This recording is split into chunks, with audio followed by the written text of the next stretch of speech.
Les damos la bienvenida a una nueva exploración profunda.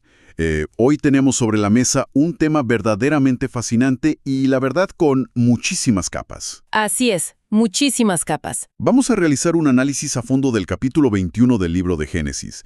Y bueno, para quienes nos escuchan y se preguntan ¿en qué nos estamos basando? Hemos recopilado notas que utilizan la clásica versión Reina Valera del texto.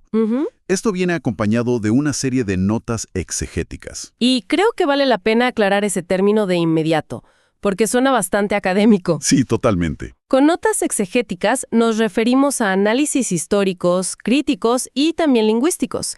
Son muy detallados y desglosan el texto original para entender su contexto real. Digamos, ir más allá de una simple lectura superficial. Exacto. Y hay que decirlo desde el primer minuto. Lo que tenemos aquí no es un simple relato antiguo y polvoriento. Es una auténtica montaña rusa emocional. Sin lugar a dudas. Tiene absolutamente de todo. Estamos hablando de una espera agonizante de 25 años. Una espera que culmina en un nacimiento que desafía la biología. Ajá. Y luego, tensiones familiares llevadas a un extremo tan tóxico que terminan en un exilio forzado. También tenemos una historia de supervivencia pura, al borde de la muerte en medio del desierto. Y la cosa no termina ahí. No, para nada. Por si fuera poco, tenemos hasta cumbres diplomáticas y tratados geopolíticos por el control de los recursos hídricos. Bien, analicemos esto. Y creo que es fundamental establecer desde este momento que el objetivo de esta sesión no es simplemente repasar un documento milenario. No es como si estuviéramos leyendo una enciclopedia. Claro, no es una clase de historia aburrida. Exacto. Lo que buscamos hoy es entender las profundas dinámicas humanas y teológicas que este texto presenta. Y las presenta de una manera tan cruda. Quienes analizan estas fuentes coinciden en algo clave. El texto es un espejo de la complejidad humana. Un espejo muy nítido. Así es. Muestra un escenario donde convergen la paciencia llevada al límite absoluto y el eterno y doloroso conflicto entre intentar forzar las cosas con nuestro propio esfuerzo versus dejar actuar a la gracia. Ese contraste es vital. Y también vemos esa realidad tan sorprendente de cómo la provisión para salir adelante suele llegar de las formas más inesperadas. Es una narrativa sobre personas reales enfrentando decisiones bajo una presión inmensa. Es un punto de partida perfecto. Y, bueno, para dimensionar esa presión y entender verdaderamente esa complejidad, tenemos que detenernos en los números crudos que abren esa historia. Los números lo cambian todo. Porque el contexto inicial es asombroso. Los datos son muy claros. Abraham tiene 100 años. ¡100 años! Y Sara tiene 90 años. Y han pasado 25 largos años desde aquella primera promesa registrada en el capítulo 12, esa donde se les aseguraba que tendrían una descendencia incontable. 25 años es una eternidad cuando esperas algo así. Pensemos en esto por un segundo. 25 años es virtualmente toda una vida. Es un cuarto de siglo, esperando que se cumpla algo que humanamente parece imposible. Totalmente imposible. A los 100 y a los 90 años, en nuestra época y seguramente también en la antigüedad, la gente está pensando en el final de sus días. No están pensando en comprar pañales, armar una cuna o criar a un recién nacido. Claro. Es un desgaste físico y emocional tremendo.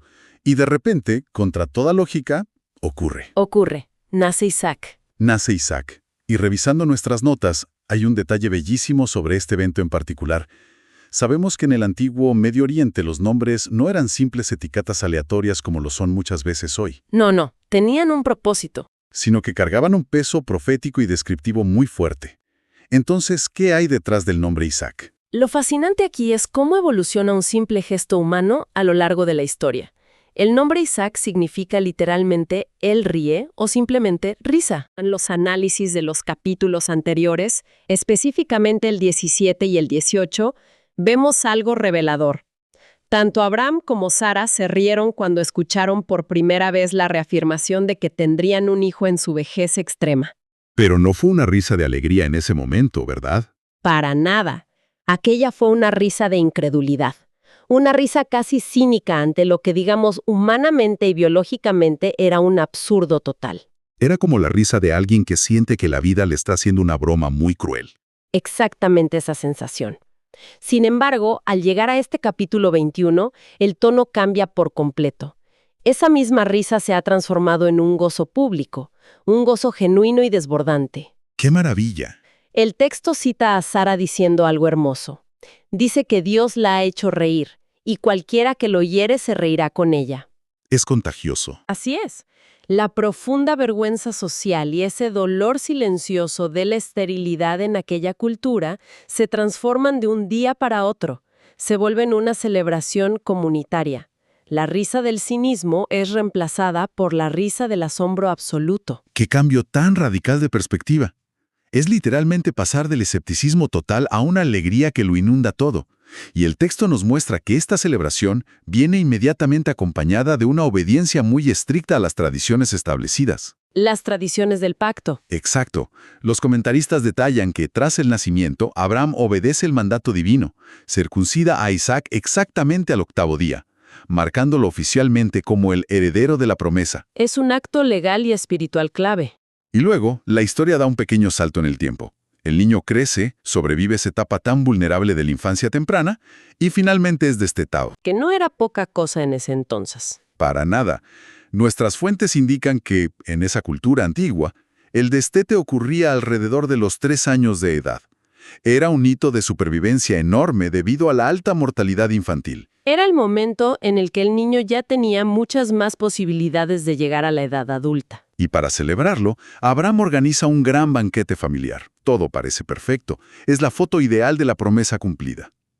Pero me pregunto, desde la perspectiva de quienes estudian estos textos a fondo, ¿cuál es la gran lección de esta primera etapa? La lección principal que destilan los analistas sobre esta sección en particular es crucial. Sienta una base inamovible para todo lo demás. La promesa divina, según la narrativa del texto, no depende en absoluto de la capacidad humana, Ni de la fuerza. ni de la vitalidad física. El nacimiento ocurre exactamente en el tiempo señalado, en el tiempo perfecto, a pesar de que los cuerpos de Abraham y Sara ya eran prácticamente incapaces de concebir. Ya estaban descartados biológicamente. Así es. Es una demostración de fidelidad que establece un principio inmenso para quienes leen la historia. Lo que se promete desde una instancia divina se cumple, y el esfuerzo humano o la debilidad humana no pueden acelerar ni detener ese reloj. Eso nos deja mucho en qué pensar. Pero claro, como dijimos en la introducción, esto no se queda en la foto familiar feliz. Es una montaña rusa. Una de caídas muy pronunciadas. Y justo cuando están en la cima de la alegría, ahí, en medio del ruido festivo del gran banquete, la situación da un giro dramático. Y la verdad, bastante oscuro. Sí, la tensión se dispara. Revisando el relato, vemos que Sara observa algo desde lejos que cambia el ambiente de la casa por completo. Vea a Ismael. El primogénito. Sí, el hijo adolescente que Abraham había tenido años atrás con la sierva egipcia Agar. Y Sara lo ve burlándose de Isaac. Ahora, para alguien en la actualidad, esto podría parecer simplemente una pelea normal de hermanos, o un adolescente molestando a un niño pequeño en una fiesta. Lo normal en cualquier familia de hoy. Exacto. Pero la reacción de Sara es explosiva. No hay punto intermedio. ¿Por qué una simple burla desencadena una tormenta tan masiva en esta familia? Porque no es un detalle menor. Y el contexto histórico y legal de la época lo cambia absolutamente todo. En el antiguo Medio Oriente, las leyes de herencia eran sumamente complejas. Muy rígidas, me imagino. Bastante. Ismael, al ser el primogénito, aunque fuera hijo de una sierva, tenía derechos legales consolidados mientras permaneciera viviendo en la casa de su padre. Ah, entiendo. La convivencia le daba derechos. Así es, esa burla que menciona el texto es interpretada por muchos eruditos de una forma muy particular.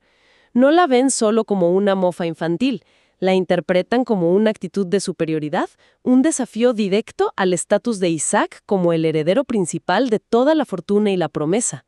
Es como si Ismael estuviera marcando territorio. Exactamente. Pero además del aspecto legal, nuestras fuentes introducen un análisis teológico muy profundo en esta parte. Es un análisis que hace el apóstol Pablo muchos siglos después, en su carta a los Gálatas, en el capítulo 4. Y me da curiosidad, ¿cómo interpreta Pablo este conflicto familiar tan terrenal en ese texto posterior? Pablo toma esta disputa doméstica y la eleva a un simbolismo monumental. En su análisis, Ismael representa al hijo de la carne. ¿De la carne? Sí, es decir, Ismael es el resultado puro del esfuerzo humano. Representa la impaciencia de Abraham y Sara cuando decidieron usar a la sierva Agar para, digamos, forzar el cumplimiento de la promesa porque sentían que el reloj corría y el tiempo se acababa. Tomaron un atajo. Un atajo humano. Por otro lado, Isaac representa al Hijo del Espíritu. Él es el fruto directo de la gracia y la promesa divina. Así que esta escena, esta burla en el banquete, es vista como un choque inevitable a nivel espiritual. Son dos naturalezas incompatibles. Es la alegoría de un conflicto profundo y constante. El conflicto entre intentar ganar las cosas por mérito, por control y esfuerzo propio, frente a la postura de recibirlas pacientemente por gracia. Las dos naturalezas no pueden coexistir pacíficamente bajo el mismo techo. ¡Qué contraste tan duro! Y ese choque teológico se traduce en el plano terrenal en un dilema humano absolutamente desgarrador.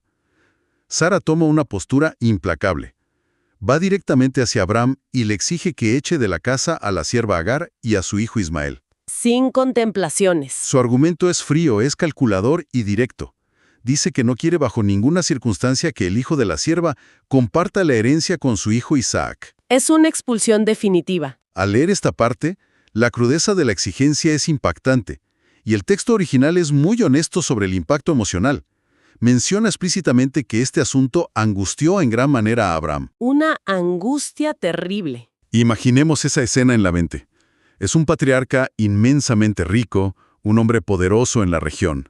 Pero está ahí, atrapado en el medio de dos mujeres, sufriendo profundamente por un hijo adolescente al que indudablemente ama. Un muchacho al que ha criado y visto crecer por más de 13 años. No es una decisión de negocios fría, es la fractura total de su propia sangre. Es una verdadera agonía para el padre. Está dividido entre el amor natural y profundo por su primogénito y la exigencia tajante de su esposa. Una esposa que además está intentando proteger la línea de la promesa. Está entre la espada y la pared. Y aquí es donde entra la intervención directa para resolver este callejón sin salida. Las notas exegéticas explican que, en medio de esa noche de terrible angustia, hay una comunicación divina con Abraham. ¿Y qué se le dice? Porque parece no haber salida buena. A simple vista. Se le dice que no le parezca grave la situación del muchacho y de la sierva, y que escuche la voz de Sara. Que haga lo que ella pide. Así es. Básicamente se le reafirma que la descendencia del pacto, la línea oficial por la que continuaría la historia principal que transformaría al mundo, vendría exclusivamente a través de Isaac. La separación física tiene que ocurrir. Pero pedirle a un padre que abandone a su hijo de esa manera es extremo. ¿Hay algún tipo de consuelo para él en medio de esto? Sí lo hay, y esto es fundamental para entender el carácter general del relato. Hay una enorme misericordia involucrada en medio de toda esta severidad. Se le promete a Abraham que Ismael no será abandonado a su suerte en el gran esquema de las cosas. Eso debe ser un alivio. La promesa afirma que también de Ismael se hará una gran nación. Y la razón que se da es bellísima. Se le dice que es porque es su descendiente. Es decir, por amor a Abraham, el hijo exiliado también lleva una bendición inherente. Aunque no sea la línea principal. Si conectamos esto con el panorama general, podemos ver un patrón constante en estas narrativas antiguas. La obediencia, o el cumplimiento de los grandes propósitos, a menudo requiere un sacrificio emocional inmenso. Las decisiones dolorosas, los desprendimientos que literalmente rompen el corazón, a veces son presentados como parte de un plan soberano mucho más grande. Un plan complejo que escapa por completo a la comprensión inmediata de las personas que lo están sufriendo en carne propia. Y esa decisión dolorosa y obligada nos empuja directamente a la tercera sección de nuestro análisis. Y es, francamente, una de las escenas literarias e históricas más desgarradoras que se puedan leer. La partida hacia lo desconocido. Una escena tristísima. Usando los detalles precisos que aportan las fuentes, vemos a Abraham levantándose muy de mañana. Está ahí para despedir a Agar y a Ismael. Y aquí hay algo que genera un ruido tremendo al leerlo. Les entrega apenas pan y un odre de agua. Lo pone sobre el hombro de Agar y los despide. ¿Pan y un solo odre de agua? Un odre de agua y un poco de pan. Abraham era un hombre que poseía rebaños inmensos. Tenía muchísimos sirvientes, oro, plata. Enviar a su propio hijo al desierto con tan pocas provisiones suena casi como una sentencia de muerte deliberada. Es chocante, sin duda. ¿Por qué lo haría de esa manera tan austera? Algunos analistas sugieren que era una forma legal muy específica de la época para cortar los lazos de herencia. Entregaba provisiones mínimas para simbolizar que la herencia principal quedaba intacta en casa. Claro, un simbolismo legal. Pero el resultado práctico es aterrador. Madre e hijo se adentran en el árido paisaje y terminan perdiéndose por completo en el temible desierto de Bírseba. Es una escena de vulnerabilidad absoluta. Está diseñada quizá para mostrar que a partir de ese momento de exilio, ahora dependían únicamente de la providencia divina y ya no de la inmensa riqueza de Abraham. Tenían que mirar hacia arriba. Pero claro, la realidad inmediata es brutal. El desierto del Medio Oriente no perdona los errores de navegación ni la falta de preparación logística. El sol es abrasador, no hay sombra natural y el proceso de deshidratación actúa rapidísimo. Rapidísimo. Y llega el punto de quiebre que todos sabíamos que iba a llegar. El agua del odre se acaba. No hay una gota más. La imagen que describen las fuentes a continuación es de una tristeza paralizante. Una madre desesperada. Agar, sabiendo perfectamente lo que significa quedarse sin agua en ese entorno implacable, toma una decisión desgarradora. Decide poner al muchacho bajo la escasa sombra de un arbusto del desierto. Luego, ella se aleja. No puede soportar verlo. El texto dice que se aparta a la distancia de un tiro de arco. Estamos hablando de aproximadamente unos 100 metros. ¿La razón? El texto lo deja claro. No puede soportar ver la agonía de su propio hijo muriendo lentamente de sed. Y allí, sentada a la distancia, sola en la inmensidad de la arena caliente, levanta la voz y llora desconsoladamente. Es el retrato del dolor extremo. Es la representación máxima de tocar fondo. Es el colmo de la desesperanza humana, justo en el momento en que los recursos propios se han agotado por completo. Y es precisamente en medio de ese llanto desgarrador, en esa desesperanza total, donde los analistas lingüísticos nos revelan un detalle poético y profundamente significativo. Hablábamos al principio del significado del nombre Isaac. Bueno, el nombre Ismael también tiene una carga tremenda. ¿Qué significa Ismael? Significa Dios oye. ¡Wow! Y el texto dice explícitamente que en ese momento de desesperación máxima, cito, oyó Dios la voz del muchacho. Del muchacho, no de Agar. Fíjense en ese detalle. Aunque Agar estaba llorando a gritos, desahogando toda su impotencia, el relato resalta que es la voz débil del joven bajo el arbusto, la voz de Ismael, la que activa la respuesta divina. El nombre cumple su propósito literal. En ese instante crítico, un ángel llama a Agar desde el cielo. ¿Y qué le dice? Le dice que no tenga miedo. Y le reitera de manera contundente la promesa que ya se le había dado a Abraham a puerta cerrada. Le dice, levántate, alza al muchacho, porque haré de él una gran nación. Aquí es donde se pone realmente interesante, porque la solución a su problema inminente, que es el rescate de una muerte completamente segura por deshidratación, no cae del cielo mágicamente. No es un efecto especial. Exacto. No aparece una nube lloviendo sobre ellos de la nada en el desierto. El milagro opera de una forma diferente y mucho más sutil en este caso.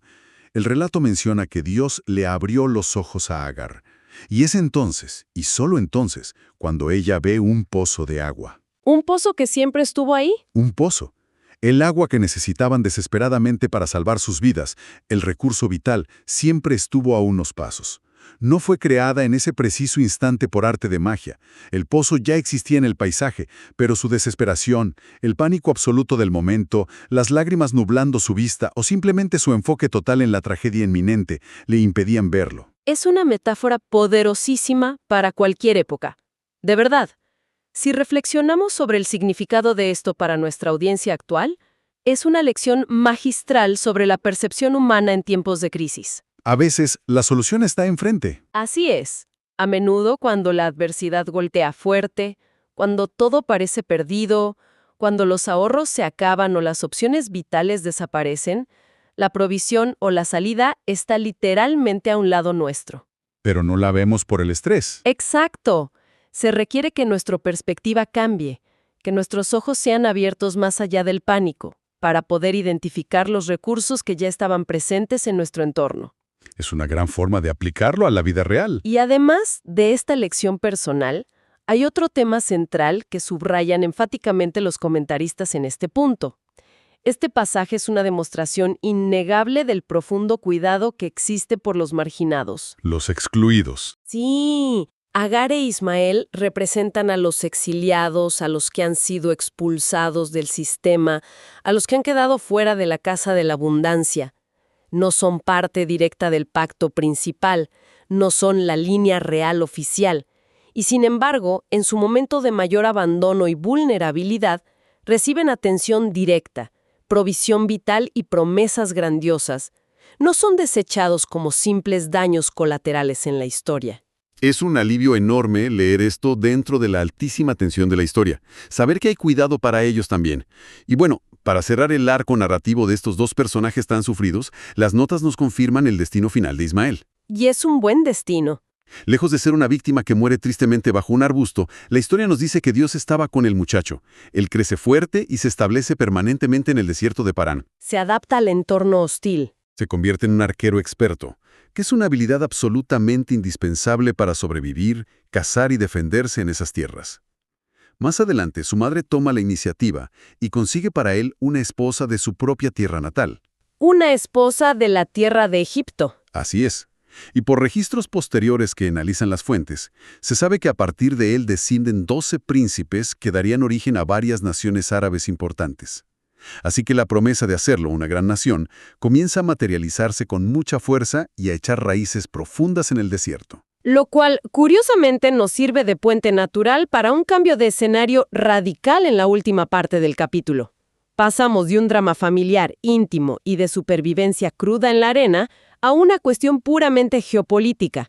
Entramos de lleno en el terreno de la diplomacia, los recursos y las relaciones internacionales de la antigüedad. Aparece en escena el rey filisteo Abimelec. Y hay que notar que no viene solo, viene acompañado por Ficol. Que no es cualquier persona. Para nada. Es el comandante en jefe de todo su ejército. Es una comitiva de altísimo nivel. Y lo curioso del caso es que no vienen a exigir tributos ni a declarar la guerra a este hombre extranjero que acampa en sus tierras. Es un movimiento preventivo. Todo lo contrario, vienen buscando activamente firmar un tratado de paz mutua. Y la justificación que ofrecen para este pacto es fascinante y muy reveladora. Le dicen a Abraham, y cito textualmente las fuentes, Dios está contigo en todo cuanto haces. Han estado prestando mucha atención. Es evidente. Han notado algo innegable en el patriarca. Ven un crecimiento, una prosperidad o quizá un aura de protección que, francamente, los intimida, o al menos les genera un profundo respeto estratégico. Y los analistas de nuestras fuentes se detienen especialmente aquí. Señalan esto como un ejemplo clásico del inmenso valor del testimonio visible ante una sociedad diferente. El impacto de las acciones sobre las palabras. Totalmente. El éxito integral de Abraham, la forma impresionante en que sus rebaños crecían y cómo superaba obstáculos constantes, era tan evidente que los líderes políticos y militares de la región llegaron a una conclusión pragmática. Querían asegurarse de estar en el bando correcto. Era pura estrategia de supervivencia nacional. Era una jugada brillante de política exterior para garantizar su propia estabilidad. Hacer un pacto formal de no agresión y lealtad con alguien que claramente tenía un respaldo superior era la mejor manera de asegurar sus fronteras a largo plazo. Pero Abraham demuestra en este encuentro que no solo es un hombre de fe, sino también un negociador sumamente astuto. No se deja deslumbrar por los halagos de un rey. Sabe usar su ventaja. En lugar de simplemente aceptar las bonitas palabras y firmar el tratado a ciegas, aprovecha esta cumbre diplomática de alto nivel para poner sobre la mesa una queja formal, un conflicto muy real. Le reclama directamente al rey Abimelec por un pozo de agua que los siervos del filisteo le habían tomado por la fuerza. Es que el agua lo era todo. Hay que hacer una pausa obligada aquí para entender el contexto. En una cultura nómada, basada enteramente en la ganadería y ubicada en un terreno semiárido, los pozos de agua no eran una simple comodidad del hogar, eran el recurso más crítico imaginable. Eran sinónimo absoluto de supervivencia, de riqueza y de dominio territorial. Quien controlaba el agua, controlaba la vida. Quien controlaba el agua, controlaba la tierra y la economía de toda la zona. Perder un pozo era, literalmente, perder el futuro de la familia y los rebaños. Así es. El agua es el verdadero oro del desierto. Abimelech responde a la queja con mucha diplomacia, afirmando no tener conocimiento previo de ese robo perpetrado por sus siervos, lo cual, a su vez, abre la puerta perfecta para formalizar la restitución y la propiedad legal del lugar. Y el proceso para documentar eso es muy peculiar. Muy de la época. El proceso antiguo para sellar este tipo de tratados es sumamente visual y descriptivo. Hay un intercambio de ovejas y vacas que funcionaba como la moneda de cambio y el sello tradicional de los pactos en esa era. Pero el relato hace hincapié en un detalle muy específico. Las 7 corderas. Exactamente. Abraham separa específicamente 7 corderas del resto de su inmenso rebaño y se las entrega a Abimelech por separado. Cuando el rey, extrañado por esta acción, pregunta el motivo de esta entrega inusual, Abraham establece los términos legales. Pone las reglas claras. Le dice que esas 7 corderas servirán como testimonio público, legal e innegable, ante todos los presentes, de que fue él, con sus propios recursos, quien cavó ese pozo. Es brillante. Es el equivalente antiguo a llevar un documento a un notario público y registrar las escrituras de una propiedad frente a testigos clave. Y el impacto histórico de este acuerdo comercial y diplomático es tan fuerte que le da nombre al lugar para siempre. Queda marcado en el mapa. El análisis lingüístico en nuestras notas nos explica que, a raíz de este suceso, el lugar pasa a llamarse Beerseba. Y Beerseba tiene un doble significado maravilloso basado en la misma raíz hebrea. Puede traducirse como Pozo del Juramento, recordando el tratado de paz firmado, o Pozo de los 7, recordando eternamente esas 7 corderas que fueron entregadas como testigos. Se convierte en un marcador geográfico e histórico crucial. Un lugar que perduraría por milenios en los mapas y en la historia de la región. Y la conclusión de este histórico encuentro diplomático no se queda únicamente en lo terrenal, lo legal o lo político. Trasciende hacia algo mucho más profundo. Después de asegurar la propiedad legítima del pozo y garantizar la paz a largo plazo para su familia y sus rebaños, la narrativa describe a Abraham realizando un acto solemne de adoración. Planta un árbol tamarisco en ese preciso lugar, en Beerseba. Y esto tiene un gran significado. Plantar un árbol, especialmente una especie como el tamarisco que requiere años de cuidado para crecer y dar una buena sombra en ese clima árido, es una declaración monumental de intenciones. Es echar raíces. Es un acto de fe que dice a los 4 vientos, no estoy de paso, me voy a quedar aquí. Este es un lugar de permanencia para las futuras generaciones de mi familia. Y allí, bajo ese árbol recién plantado, invoca el nombre de la divinidad. Pero las fuentes resaltan algo crucial aquí. Utiliza un título sumamente específico y poderoso. Invoca a El Olam, que en su traducción más profunda significa el Dios eterno o el Dios de los siglos. El Olam, el Dios eterno. Es un título imponente que evoca una permanencia absoluta. Absolutamente. Y es el reconocimiento teológico perfecto para cerrar todo este arco narrativo. Pensemos que, después de todo lo vivido en el capítulo, invocar a El Olam es reconocer a una entidad que trasciende por completo las severas limitaciones del tiempo humano. Es ver más allá del reloj. Es el Dios que está por encima de las circunstancias humanas transitorias, el que sobrevive a las angustias más oscuras del desierto y el que permanece inamovible frente a los efímeros pactos políticos de los reyes de turno. Los reyes pasan, pero El Olam queda. Es en esencia la celebración del Dios que hace una promesa aparentemente imposible de cumplir y que, aunque el reloj avance 25 años en contra, desgastando la biología y la esperanza, la cumple intacta para las siguientes generaciones. Entonces, ¿qué significa todo esto? Si intentamos dar un paso atrás y destilar los grandes aprendizajes que hemos extraído de esta inmensa pila de notas el día de hoy, nos encontramos frente a un tapiz riquísimo en lecciones prácticas. Lleno de enseñanzas vigentes. En su nivel más básico, es una exploración profunda sobre la naturaleza de la fidelidad, sobre cómo las promesas mayores requieren tiempos de maduración perfectos, incluso cuando la espera genera desesperación en nosotros. Y mucha frustración. También analizamos el contraste evidente y doloroso entre querer forzar los resultados tomando atajos con nuestras propias manos. Eso está representado en la triste historia de la expulsión de Ismael. Frente a la paciencia de esperar. Así es. Frente a la inmensa dificultad de cultivar la paciencia, para esperar la provisión por gracia, representada en Isaac. Y desde luego, nos llevamos esa imagen tan poderosa de Agar en el desierto. Una imagen que nos asegura que incluso las personas que la sociedad considera marginadas, exiliadas o fuera del plan principal de éxito, son vistas. Son escuchadas. Son escuchadas y provistas de recursos valiosos cuando claman desde su momento de mayor fragilidad. Y yo añadiría un punto final sobre el inmenso valor de acercarse a estas fuentes con una mentalidad abierta al análisis profundo. Entender un texto antiguo desde múltiples perspectivas simultáneas es lo que verdaderamente expande el conocimiento. Nos saca de la visión plana. Hoy no nos quedamos con una sola versión de los hechos. Contemplamos el gozo eufórico y público de Sara. Analizamos la angustia silenciosa y el corazón roto de Abraham como padre. Sentimos la desesperación y las lágrimas de Agar frente a lo inevitable en la arena seca. Hasta la política revisamos. Y hasta evaluamos la fría cautela diplomática del rey Abimelech buscando proteger su reino. Toda esa amalgama de motivaciones demuestra que la complejidad humana, con sus aciertos brillantes y sus sombras terribles, ha sido una constante a lo largo de los milenios. Nada ha cambiado realmente en el corazón humano.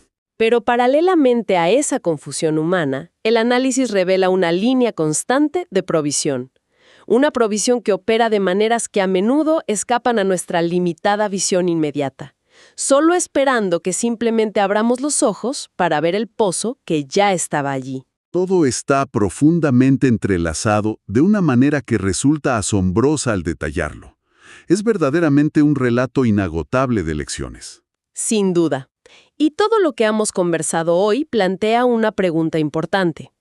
Es una reflexión que me gustaría dejar sobre la mesa para quienes nos escuchan, a modo de exploración personal para los días venideros. Adelante, escuchemos. Es algo que da un paso más allá de lo que detallan explícitamente en nuestras fuentes exegéticas de hoy, pero que germina directamente del terreno que hemos recorrido. Las notas, con justa razón académica, se centran en cómo se resuelven de manera individual las vidas de Isaac y de Ismael dentro de los límites de este capítulo. Vimos que ambos sobreviven. Sí, vimos cómo ambos sobreviven a las crisis, ambos crecen y ambos reciben promesas inmensas de prosperidad y de convertirse en grandes naciones en el futuro. Pero si nos atrevemos a levantar la mirada hacia el amplio horizonte del futuro, vale la pena preguntarse, seriamente. ¿Qué nos deberíamos preguntar? ¿Cómo esta dolorosa separación familiar en el árido desierto de Beerseba, el exilio de un hermano mientras el otro se queda con la herencia principal, ambos profundamente amados por su padre terrenal y ambos protegidos por promesas divinas inquebrantables, cómo terminaría moldeando de manera permanente e irreversible el panorama histórico, cultural, religioso y geopolítico de todo el Medio Oriente? Es una pregunta gigantesca. Desde ese preciso instante de ruptura hasta nuestros titulares de noticias en la actualidad. Es algo realmente fascinante y quizá abrumador para llevarse como materia de reflexión continua. Vaya.